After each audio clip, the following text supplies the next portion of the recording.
صدق اللہ العظیم۔ رب اشرح لی صدری ویسر لی امری واحلل عقدۃ من لسانی یفقہوا قولی۔ صلاۃ و سلام علیک یا سیدی یا رسول اللہ۔ حمد و صلات پر مشتمل مختصر ترین خطبہ کے بعد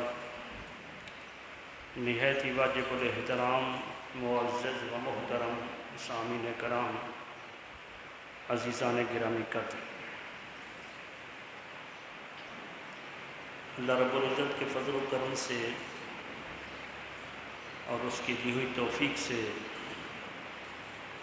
بندہ ناچیز نے، حقیر نے، فقیر نے آپ احباب کے سامنے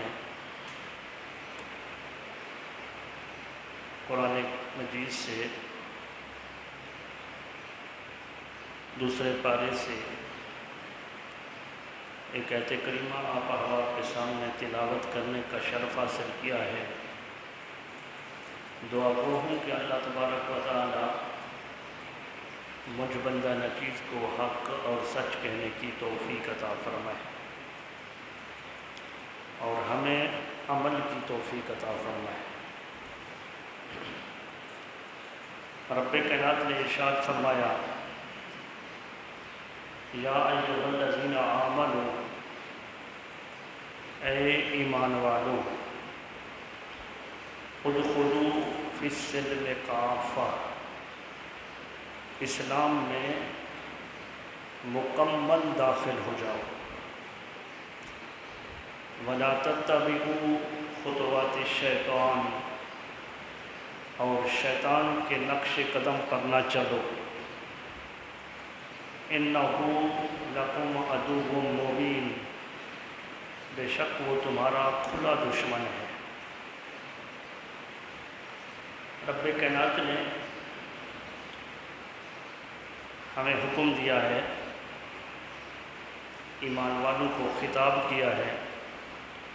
کہ اے ایمان والو، اسلام میں مکمل داخل ہو جاؤ۔ تو لہٰذا کچھ چیزیں کہیں سے لے کر، کچھ چیزیں کہیں سے لے کر، کچھ چیزیں کہیں سے لے کر ہم اپنے رسم و رواج میں، اپنی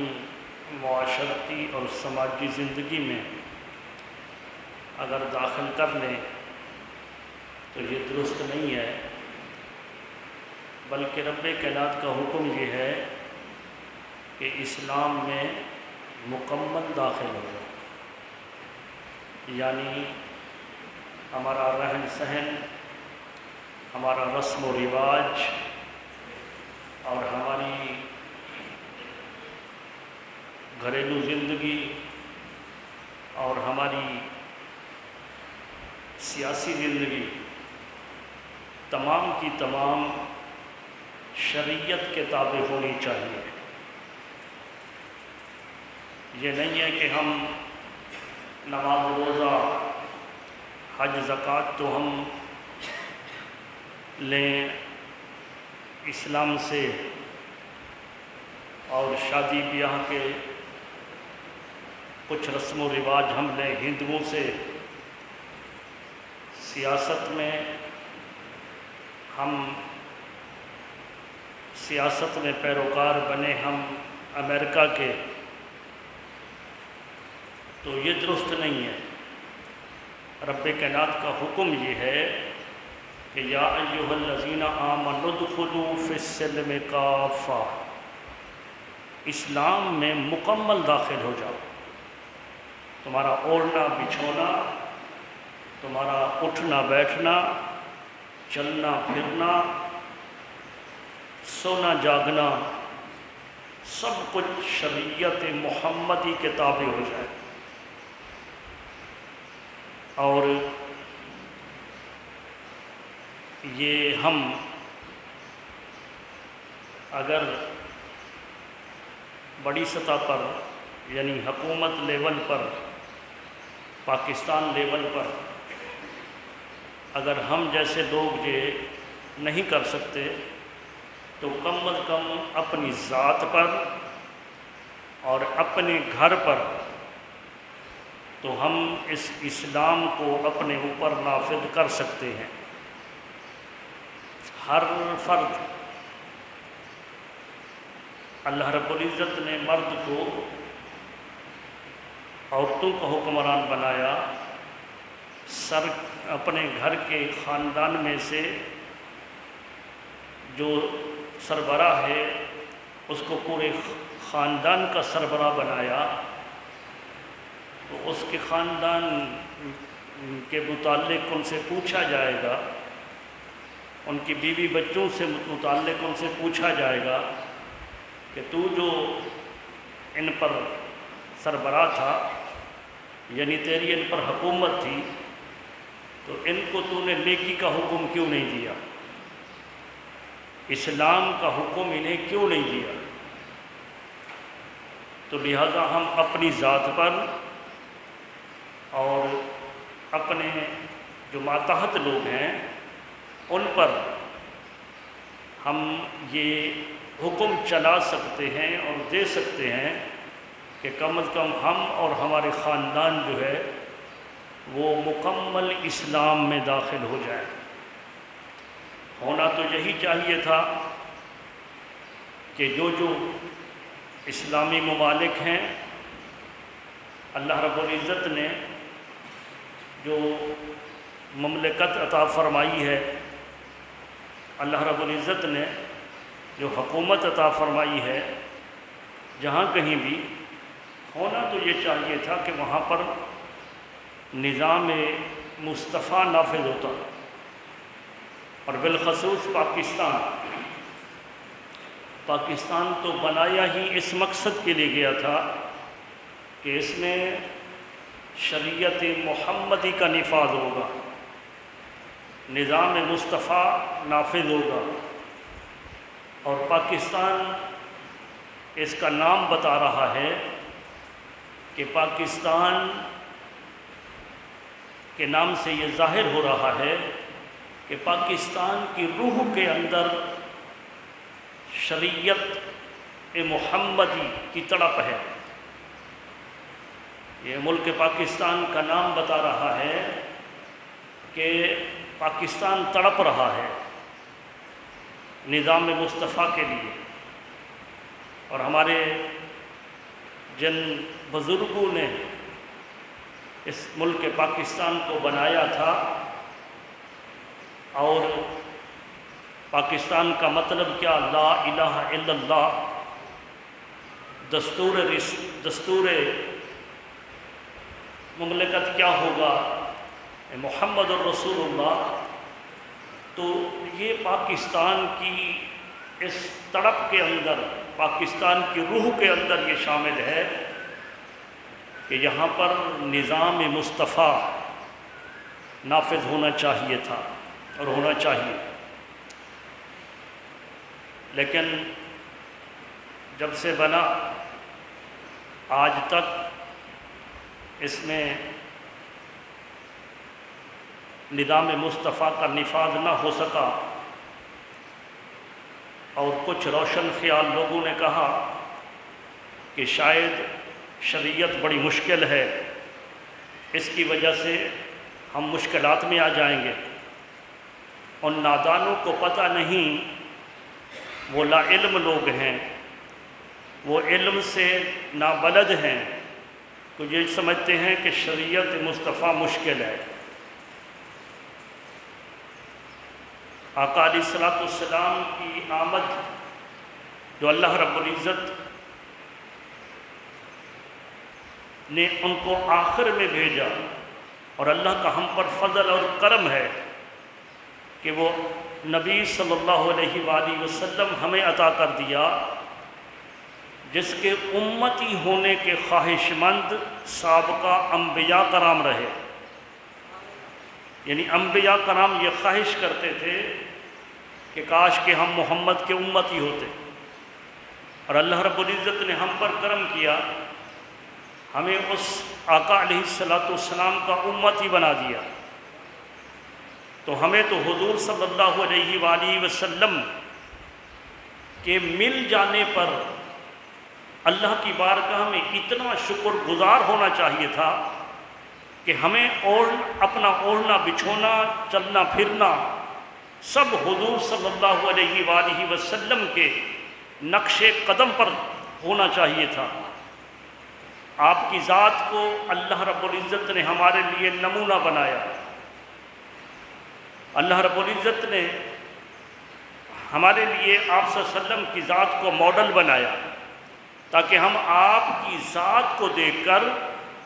ہم اپنی زندگیاں گزار سکیں، آپ صلی اللہ علیہ وآلہ وسلم کی شریعت پر چل سکیں۔ انگریز کے قانون کے اندر جہالت ہے، یہود و نصارہ کے قانون کے اندر اندھیرا ہے، مصطفیٰ کریم صلی اللہ علیہ وسلم کی شریعت میں اجالا ہے۔ اللہ رب العزت نے مملکت عطا فرمائی تو اس میں آپ کی شریعت کا نفاذ ہونا چاہیے تھا، لیکن لوگوں نے سمجھا کہ شاید شریعت مشکل ہے۔ آپ ایمان سے بتائیے کہ شریعت مصطفیٰ سے بھی کوئی چیز آسان ہے؟ وہ کہتے ہیں کہ مسلمان ظالم ہیں، ظلم کرتے ہیں مسلمان، انہوں نے اصل اسلام کو دیکھا نہیں ہے، انہوں نے ان نام نہاد لوگوں کو دیکھا جو اسلام کا نام لیتے ہیں اور حقیقت کے اندر وہ یہود و نصارہ کے وہ ایجنڈے پر چلتے ہیں اور انہی کے پالتو ہیں۔ انہی کو دیکھا کہ یہ نام خدا لیتے ہیں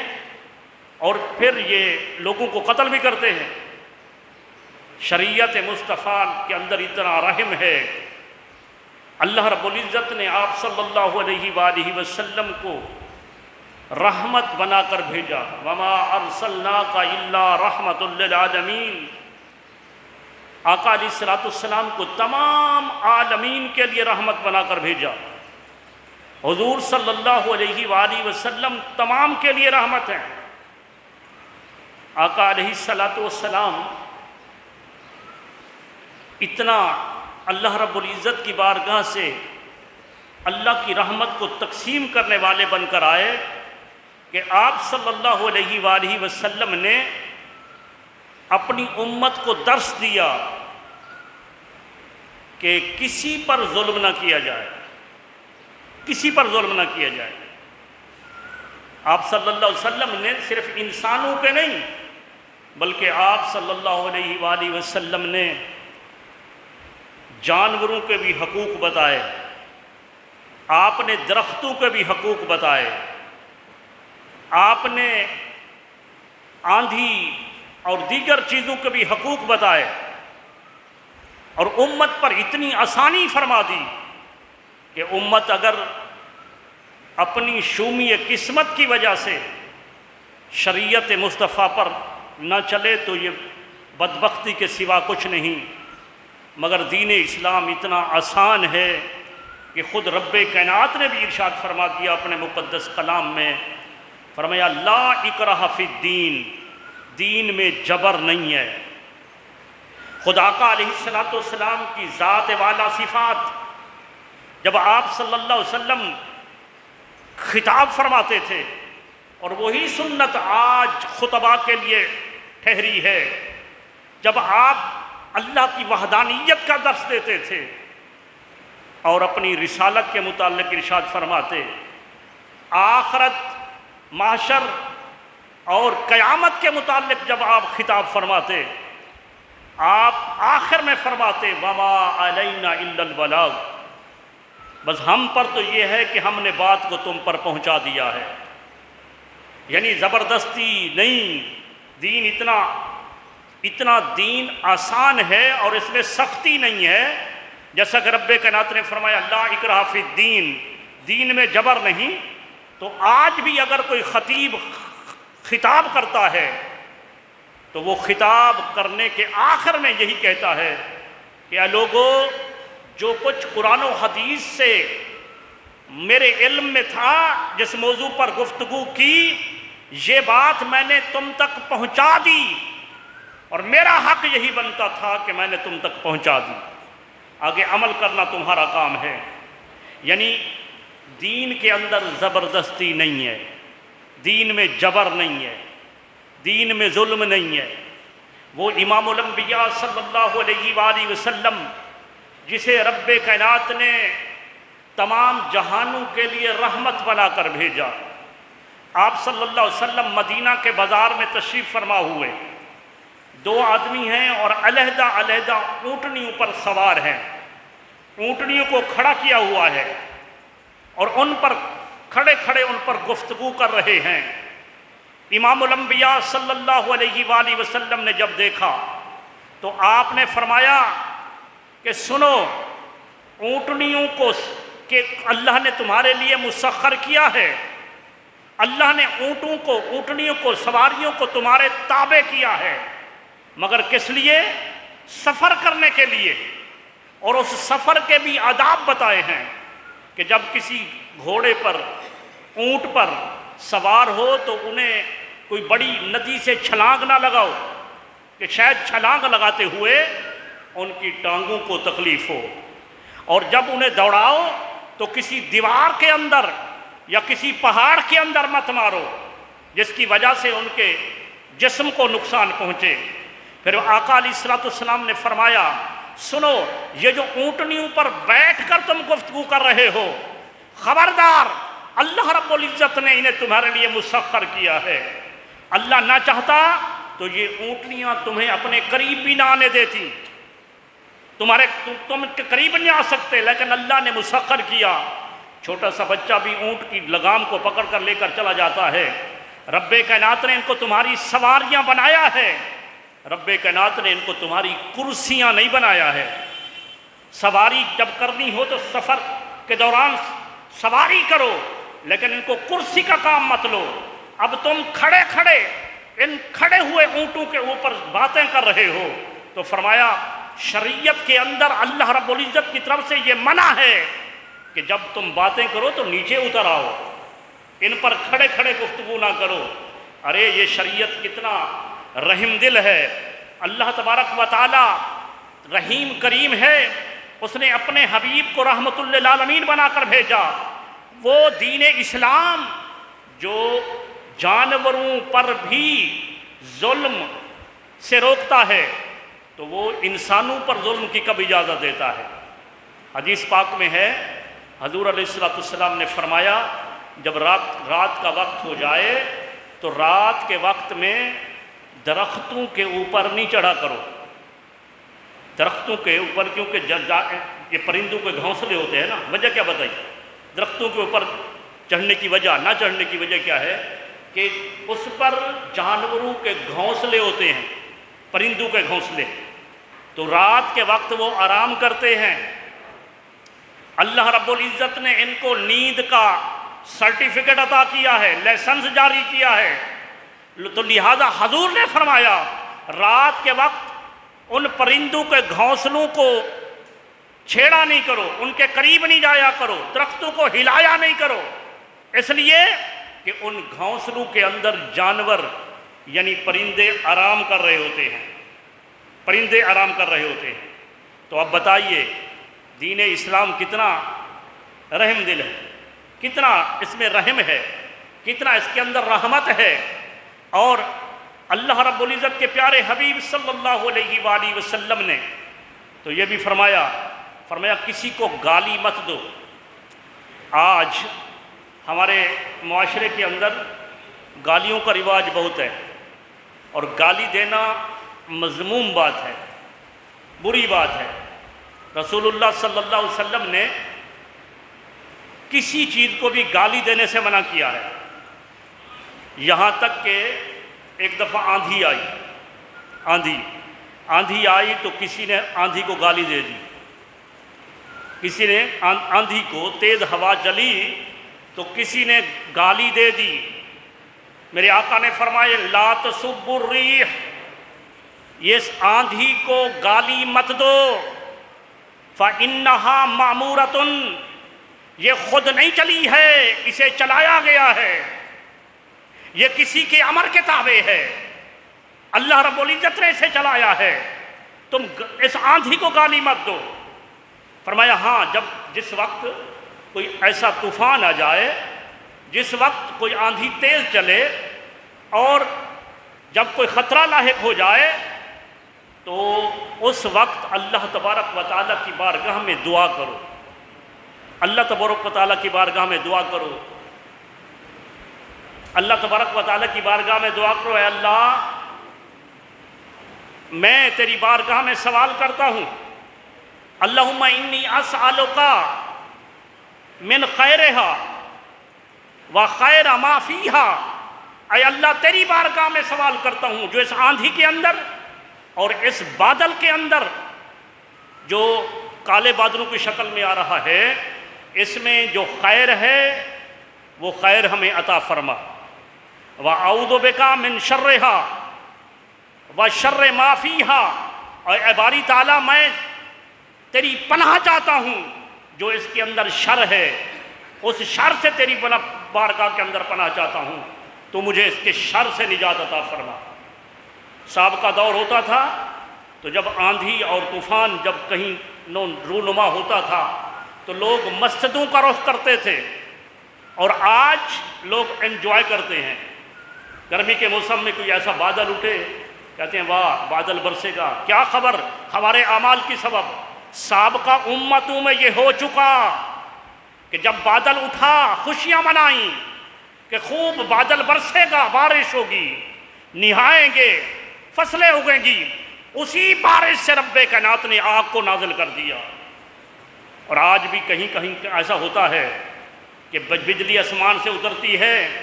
جان اچک کر لے جاتی ہے، تو رب کائنات کے پیارے حبیب صلی اللہ علیہ وآلہ وسلم نے فرمایا کہ آندھی کو گالی مت دو، لا تسبوا الریح فإنها مأمورۃ، فرمایا یہ ریح کو، یہ تیز ہوا کو، آندھی کو گالی مت دو، اس لیے کہ یہ مامور من اللہ ہے، یہ اللہ تبارک و تعالیٰ کی طرف سے اسے امر ہے، اللہ تبارک و تعالیٰ نے اسے بھیجا ہے۔ ایک صحابیہ تھی، وہ اس کو بخار چڑھ گیا، بہت تیز بخار، حضور کی بارگاہ میں پہنچی تو تھر تھرا رہی تھی۔ میرے آقا نے اس گڑیا کو دیکھا، فرمایا کیا ہوا، کیوں تھر تھرا رہی ہے؟ اس نے کہا الحمہ الحمہ لا بارک اللہ فیہا، بخار چڑھ گیا ہے، اللہ تعالیٰ اس میں برکت نہ دے، یعنی اس کا یہ معنی کیا کہ نامراد بخار چڑھ گیا ہے، نامراد بخار چڑھ گیا ہے۔ حضور نے فرمایا کہ بخار کو گالی مت دو، تمہیں کیا خبر کہ یہ تمہاری نیکیوں کے لیے آتا ہے، تمہارے نام اعمال میں نیکیاں بڑھانے کے لیے آتا ہے۔ جب کوئی تکلیف پہنچتی ہے تو فرمایا کہ اس سے نیکیاں نام اعمال میں لکھی جاتی ہیں اور گناہ مٹتے ہیں، تو فرمایا کہ اس کو جو ہے گالی مت دو، اس کو گالی مت دو، فرمایا ان کو بخار کو گالی مت دو۔ اللہ رب العزت کے پیارے حبیب صلی اللہ علیہ وسلم، موطا امام مالک میں ہے کہ آپ صلی اللہ علیہ وسلم نے دیکھا کہ ایک شخص بکری کو ذبح کر رہا ہے، لٹا دیا، پہلے دو آدمی اس کو پکڑے ہوئے ہیں اور اس کو لٹائے لٹائے وہ ذبح کرنے والا شخص چھری کو تیز کر رہا ہے۔ میرے آقا صلی اللہ علیہ وسلم وہاں سے تشریف فرما ہوئے تو آپ نے دیکھا یہ معاملہ کہ یہ معاملہ ہو رہا ہے، تو آپ نے فرمایا کہ تم اس بکری کو 2 موتیں مارنا چاہتے ہو، اس بکری کو 2 موتیں مارنا چاہتے ہو؟ فرمایا ایک تو انہیں ذبح کر رہے ہو، جو ذبح کرو گے، اور اس سے پہلے کیا سمجھتے ہو کہ جانور نادان ہے، کچھ نہیں جانتا، یہ چھری جو درست کر رہے ہو، تیز کر رہے ہو، تو فرمایا یہ جانور جان جاتا ہے کہ میرے لیے لٹا دیا، میرے لیے چھری، تو پہلے اسے تکلیف ہو رہی ہے۔ فرمایا جب جانور کو ذبح کرو تو جانور کو اچھی طرح ذبح کرو، اچھی طرح ذبح کرو، جلدی ذبح کرو، چھری کو پہلے تیز کر لو، جانور کے سامنے چھری کو مت تیز کرو۔ جانور کے سامنے۔ تو یہ دیکھیں کہ اسلام کے اندر، دین کے اندر کتنا رحمت ہے۔ حضور صلی اللہ علیہ وسلم نے فرمایا کہ ایک عورت جس نے بلی کو، بخاری شریف کی حدیث ہے، فرمایا اس عورت نے بلی کو گھر میں باندھ رکھا تھا، نہ اس کو کھانا وغیرہ ڈالتی تھی اور نہ اسے چھوڑا تاکہ وہ حشرات الارض کو کھائے، بس اس کو قید کر رکھا تھا۔ میرے آقا صلی اللہ علیہ وآلہ وسلم نے فرمایا کہ اس بلی کو، اس عورت کو اس عمل کے سبب جہنم داخل کر دیا گیا۔ جہنم داخل کر، وجہ کیا تھی؟ کہ بلی کو باندھ رکھا تھا۔ تو دین اسلام جانوروں پر ظلم کی ممانعت کرتا ہے۔ حضور علیہ السلام نے فرمایا لا تضربوا وجوہ الدواب، آقا علیہ السلام نے فرمایا جانوروں کے چہرے پر مت مارو۔ جانوروں کے، وہ گدھی ہے، وہ گھوڑا ہے، وہ اونٹ ہے، اگر بوقت ضرورت، بہت اشد ضرورت پڑ جائے انہیں ہانکنے کی، تو فرمایا ان کے چہرے پر مت مارو۔ حضور علیہ السلام کا فرمان، چہرے پر مت مارو۔ کیوں؟ وجہ یہ ہے کہ ہر چیز اللہ کی تسبیح بیان کرتی ہے۔ یسبح للہ ما فی السماوات و ما فی الارض، جو کچھ زمین و آسمان کے اندر ہے ہر چیز اللہ رب العزت کی تسبیح بیان کرتی ہے۔ اور جانور کے چہرے پر فرمایا کہ ان پر لا تضربوا وجوہ الدواب، جانوروں کے چہرے پر مت مارو۔ وہ دین اسلام جو ایک گدھی کے چہرے پر مارنے سے منع کرتا ہے، وہ دین اسلام جو ایک جانور کے چہرے پر مارنے سے منع کرتا ہے، وہ دین اسلام کب اجازت دیتا ہے کہ کسی انسان کے چہرے پر مارا جائے۔ وہ انسان جو شاہکار تخلیق خدا ہے، اللہ تبارک و تعالیٰ کی پسندیدہ تخلیق ہے، اور رب کائنات نے اسے اپنے دست قدرت سے چہرے کو، انسان کے چہرے کو بنایا ہے۔ وہ دین اسلام کبھی پسند نہیں کرتا کہ کسی انسان کے چہرے پر مارا جائے۔ وہ دین اسلام یہ کہتا ہے کہ جانوروں کے چہرے پر بھی مت مارو۔ جانوروں کے چہرے پر جب کوئی ضرورت پڑ جائے، ہانکنا پڑ جائے، تو وہ بھی آسان طریقے سے، وہ پہلے آپ نے حدیث سنی کہ سواری کرو تو سواری کو بڑے نالے سے، بڑی ندی سے اسے چھلانگ لگا کر، حضور نے فرمایا چھلانگ لگا کر اسے نہ گزارو، چھلانگ نہیں لگاؤ، اس لیے کہ کہیں وہ گر کر ان کے پاؤں نہ ٹوٹ جائیں، اس کی ٹانگیں نہ ٹوٹ جائیں۔ اور انہیں دوڑا رہے ہو، کسی دیوار کے اندر مت مارو، پہاڑ کے اندر مت مارو، اس لیے کہ انہیں کہیں نقصان نہ پہنچے۔ تو وہ دین اسلام، اللہ رب العزت کا یہ پسندیدہ دین، یہ کب اجازت دیتا ہے کہ نام اسلام کا لیا جائے اور مسجدوں کے اندر بم پھوڑے جائیں؟ وہ دین اسلام کہاں اجازت دیتا ہے کہ نام دین کا لیا جائے اور پھر چوراہے بازاروں کے اندر ان کو شہید کیا جائے؟ ارے دین اسلام تو وقولوا للناس کا حکم دیتا ہے، وقولوا للناس حسنا، تمام لوگوں کے ساتھ حسن سلوک کا حکم دیتا ہے، حسن سلوک کا حکم دیتا ہے۔ ہاں، اگر جنگ پر بھی اگر جائیں تو آقا علیہ السلام نے اس کے بھی حقوق بتائے صحابہ کرام سے۔ فرمایا کہ جب تم کسی جہاد پر جاؤ تو فرمایا خبردار، وہ کافر ہیں، کافروں کے ساتھ جہاد کے لیے جا رہے ہیں، لیکن فرمایا کہ جب ان کے پاس جاؤ تو ان کے بوڑھوں کو قتل نہیں کرنا، بچوں پر تلوار نہیں اٹھانی، عورتوں پر تلوار نہیں اٹھانی، ان کے کھیتوں کو آگ نہیں لگانی، جانوروں کو زخمی نہیں کرنا، مارنا نہیں۔ یہ شریعت نے پہلے بتا دیا۔ نمرد آزما ہونا ہے جہاد کے اندر تو ان کے ساتھ ہونا ہے جو ان کے سپاہی ہے، ان کے ساتھ، اور وہ ٹکر میں آ گئے ہیں، وہ لڑنے کے لیے آپ کے سامنے آ گئے ہیں، تو فرمایا ان کے ساتھ جو ہے وہ جہاد کرنا ہے۔ باقی چیزوں سے اللہ رب العزت نے منع فرما دیا، اللہ رب العزت کے پیارے حبیب نے منع فرما دیا۔ یہ شریعت مصطفیٰ ہے جو اتنا آسان ہے، اتنا آسان ہے کہ اللہ تبارک و تعالیٰ نے بھی فرمایا کہ لا اکراہ فی الدین، دین میں جبر نہیں ہے۔ مصطفیٰ علیہ السلام نے ایک ایک چیز کے حق کو علیحدہ علیحدہ بیان کیا، فرمایا یہ جانوروں کے حقوق ہیں، یہ انسانوں کے حقوق ہیں۔ اور پھر عزیزان گرامی قدر، شومی قسمت ہماری یہ کہ آج وہ اس دین اسلام جو وقول للناس حسنا کا حکم دیتا ہے، عام لوگوں کے ساتھ بھی حسن سلوک کے ساتھ پیش آؤ، آج ہم مسلمان ایک دوسرے کے ساتھ نمردہ زماں ہیں، ایک دوسرے کے ساتھ ہماری اپنی محفلیں مجلسیں ایک دوسرے کی غیبت میں گزرتی ہیں، چغلی میں گزرتی ہیں، ایک دوسرے پر تہمت میں گزرتی ہیں، جھوٹ بولا جاتا ہے۔ ہماری نجی زندگی سے لے کر ہماری معاشرتی زندگی بھی اور ہماری سیاسی زندگی بھی، اللہ معاف کرے کہ آج جو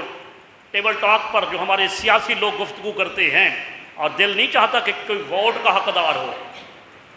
ووٹ کا حقدار ہو، تو عزیزان گرامی قدر ہم مکمل کے مکمل جو ہے وہ دین اسلام کو چھوڑ چکے، جبکہ رب کائنات نے ارشاد فرمایا یا ایھا الذین آمنوا ادخلوا فی السلم کافہ، اے ایمان والو مکمل کے مکمل اسلام کے اندر داخل ہو جاؤ۔ ایک بات یہ آتی ہے کہ اگر ہم اسلام میں داخل ہو گئے تو پھر کیا ہوگا، ہماری معیشت کا کیا ہوگا؟ ہماری معیشت تو جڑی ہوئی ہے مغربی دنیا کے ساتھ۔ اگر ہم نے اسلامی نعرہ لگا دیا، اسلام نافذ کر دیا، بلکہ یہ اوپر کی سطح پر بھی نہیں، یہ تو ہمارے اپنے مسلمان گھرانوں کے اندر بھی یہ شعور ہو گیا ہے۔ کیا شعور پیدا ہو گیا ہے؟ بھائی اگر بچے کو ہم نے اسلام کے لیے وقف کر دیا تو کہاں سے کھائے گا، کہاں سے کھائے گا؟ 45-46 سال میری عمر ہے، اللہ نے کبھی بھوکا نہیں سلایا۔ الحمدللہ اللہ کے فضل و کرم سے جو ہم کھاتے ہیں اچھے کی طرح کھاتے ہیں، اچھوں کی طرح کھاتے ہیں، کبھی بھوکے نہیں سوئے۔ ایک آدمی کہنے لگا میری 3 لاکھ تنخواہ ہے لیکن مہنگائی اتنا ہو گئی ہے کہ وہ پیسہ پورا نہیں ہوتا۔ میں نے سنا، اس کو کہا تو نہیں، دل میں شکر ادا کیا، جتنا بھی تنخواہ ہے اللہ کے کرم سے اچھا کھاتے ہیں، اچھا پیتے ہیں، اللہ کے کرم سے۔ اگر اللہ تبارک و تعالیٰ کی بارگاہ میں اس کے دین اسلام پر چلیں گے، اللہ تبارک و تعالیٰ نے ہماری معیشت کا بھی طریقہ بتایا ہے۔ سنائیے، اٹھائیے قرآن، رب کائنات نے 28ویں پارے کے اندر سورہ طلاق کے اندر ارشاد فرمایا، سورہ طلاق میں ارشاد فرمایا وَمَن يَتَّقِ اللَّهَ، جو اللہ سے ڈرے، جو اللہ کا تقوی اختیار کرے، وَمَن يَتَّقِ اللَّهَ يَجْعَل لَّهُ مَخْرَجًا، فرمایا کہ جو اللہ کا تقوی اختیار کرے، جو اللہ سے ڈرے، اللہ تبارک و تعالیٰ اسے نکال لیتا ہے۔ کس سے نکالتا ہے؟ ہر کروب سے نکال لیتا ہے، ہر دکھ و در سے نکال لیتا ہے، ہر قسم کی نجات عطا فرماتا ہے، ہر قسم کی نجات۔ اور آگے اگلی آیت میں فرمایا وَيَرْزُقْهُ مِنْ حَيْثُ لَا يَحْتَسِبُ، اللہ اسے اس مقام سے رزق دیتا ہے جسے اس کا گمان بھی نہیں ہوتا۔ تقوی تو اختیار کرو۔ ہماری سوچیں یہ ہو گئیں کہ اگر ہم نے آسیہ مالونہ کو ان کے حوالے نہ کرتے ہم مغربی دنیا کے، تو ہمارا کیا ہوتا؟ ہماری معیشت برباد ہو جاتی۔ ہمارا چونکہ تعلق ان کے ساتھ ہے، ارے قرآن ہے، اللہ تبارک و تعالیٰ کا کلام ہے، اللہ یہ فرما رہا ہے کہ یہ دنیا کی بات ہے نا، اس میں یہ فرمایا تھا وَيَرْزُقْهُ مِنْ حَيْثُ لَا يَحْتَسِبُ، اللہ اسے وہاں سے رزق دے گا جہاں اس کا گمان بھی نہیں ہے، وہاں وہ گمان بھی نہیں ہے۔ یعنی کہ اس کا مقصد، اس کا معنی یہ ہے کہ جب اللہ تبارک و تعالیٰ کا تقوی اختیار کر لوگے تو اللہ تبارک و تعالیٰ کی بارگاہ میں جستجو شرط ہے۔ بندہ نمازی بن جائے، لوٹا مصلی اٹھائے، نماز مسجد میں آ جائے اور کہے میں تو تقوی اختیار کر لیا اور اب اللہ مجھے رزق دے گا، ایسا نہیں ہے۔ نماز روزہ تو یہ حقوق کے اندر جو ہے اللہ کے فرمان کے مطابق 6 درجے پر ہے، اس سے پہلے اور بھی حقوق ہیں، اس سے پہلے والدین کے حقوق ہیں، بیوی بچوں کے حقوق ہیں، ان کو رزق دینا ہے، کمانا ہے۔ اللہ تبارک و تعالیٰ کے پیارے حبیب نے جو اپنے ہاتھ سے کماتا ہے اس کی عظمت کو بیان کیا ہے۔ حضور علیہ السلام کے پاس ایک شخص آیا، آقا علیہ السلام سے مصافحہ کیا، یوں ہاتھ ملائے تو ہاتھ بڑے سخت تھے، ہاتھ سخت تھے تو حضور صلی اللہ علیہ وسلم نے ہاتھ کو یوں پکڑے رکھا اور فرمایا کہ وجہ کیا ہے کہ تمہارے ہاتھ سخت ہیں، ہاتھ کے اندر جو ہے وہ گانٹھیں پڑ چکی ہیں، وجہ کیا ہے؟ عرض کی یا رسول اللہ میں مزدور ہوں، مزدوری کرتا ہوں، کنویں سے پانی نکالتا ہوں، رسہ کھینچنا پڑتا ہے، اور پھر میں جب وہ پانی نکال لیتا ہوں تو اس کے بعد میں کسی چلاتا ہوں، اس کے بعد میں ندی نالے کو درست کرنے کے لیے کسی چلاتا ہوں، جس کی وجہ سے رسہ کھینچنے کی وجہ سے، کسی چلانے کی وجہ سے میرے ان ہاتھوں پر چھالے پڑ جاتے ہیں، اور لیکن کام کرنا پڑتا ہے۔ وہ چھالے جب پھٹتے ہیں تو پھر اس کے بعد وہ جگہ سخت ہو جاتی ہے، وہاں گانٹھ بن جاتی ہے، سخت ہو جاتے ہیں۔ میرے آقا صلی اللہ علیہ وسلم نے جب ایک مزدور کی زبانی، آپ نے ابھی ہاتھ ان کا تھاما ہوا ہے، ہاتھ ملایا تھا، ہاتھ سخت تھا، اور آپ نے سوال کر دیا، جو جواب دے رہا ہے یا رسول اللہ وجہ یہ ہے کہ مزدوری کرتا ہوں، رسہ کھینچتا ہوں، کسی چلاتا ہوں، اس کی وجہ سے ہاتھ سخت ہو گئے ہیں۔ میرے آقا صلی اللہ علیہ وسلم یہ ان کی زبانی سن رہے، جب آپ سن چکے، آپ صلی اللہ علیہ وسلم نے ان سخت ہاتھوں کو بوسہ لے لیا۔ حضور علیہ السلام نے ان ہاتھوں کا بوسہ لے لیا جو سخت ہاتھ تھے، مزدور کی عظمت کو بتایا، فرمایا مزدور کی مزدوری اس کے پسینہ خشک ہونے سے پہلے دی جائے، مزدور کی عظمت کو بتایا، فرمایا القاسب حبیب اللہ، جو اللہ تبارک و تعالیٰ کا رزق وہ حاصل کرنے کے لیے جو محنت کرتا ہے، محنت کرنے والا اللہ کا دوست ہے۔ اللہ تبارک و تعالیٰ یعنی کہ یوں سمجھ لو وہ فرائض پر عمل کرے، نماز روزہ حج زکوٰۃ کو وہ ادا کرے، باقی وہ کسب حلال کے اندر اپنے بیوی بچوں کے لیے اور اپنے کے لیے وہ کسب حلال میں نکل جائے، وہ کام کرتا رہے، لیکن اللہ تبارک و تعالیٰ کی بارگاہ میں وہ اللہ کا محبوب ہے، وہ اللہ تبارک و تعالیٰ کا حبیب ہے۔ فرمایا القاسب حبیب اللہ، اپنے ہاتھ سے کمانے والا اللہ کا دوست ہے۔ تو عزیزان گرامی قدر، اللہ تبارک و تعالیٰ کہ پیارے حبیب صلی اللہ علیہ وآلہ وسلم نے اس قدر دین اسلام کو آسان کر کے بتایا کہ اگر ہم اپنی جان پر بھی اس کو نافذ کرنا چاہیں، اپنے آل اولاد، چونکہ ہر بندہ اپنے گھر کا سربراہ ہے، وہ اپنے گھر کے اوپر اس بات کو وہ نافذ کرنا چاہے تو یہ مشکل نہیں ہے، یہ آسان ہے۔ چونکہ وقت زیادہ ہو چکا ہے، اللہ تبارک و تعالی ہمیں عمل کی توفیق عطا فرمائے۔ وما علینا الا البلاغ۔